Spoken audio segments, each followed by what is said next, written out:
বগুড়ায় ক্ষুদ্র কুটির শিল্প মেলা উচ্ছেদ, প্রশাসনের অভিযান। জাহিদ হাসানের পাঠানো ভিডিও তথ্যচিত্রে দেখুন বিস্তারিত।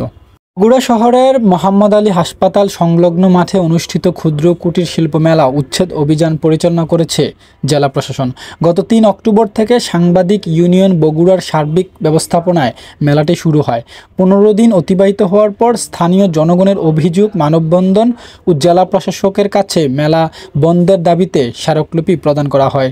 নোটিশের পরেও উচ্ছেদ না করায় অভিযোগ। পরপর ৩ বার উচ্ছেদের নির্দেশ দিলেও মেলা কর্তৃপক্ষ নির্দেশ অমান্য করে মেলা চালু রাখে। পরবর্তীতে ৩০ অক্টোবর জেলা প্রশাসকের নির্দেশে মেলাটি ভেঙে দেওয়ার অভিযান শুরু হয়।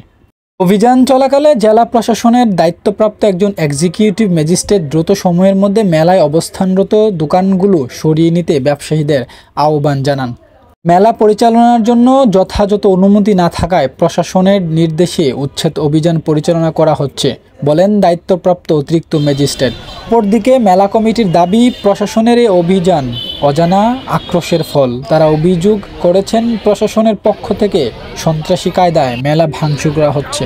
আমরা নিয়ম মেনেই মেলা পরিচালনা করছি, প্রশাসন অন্যায়ভাবে আমাদের ক্ষতি করছে, জানান মেলা কমিটির এক সদস্য।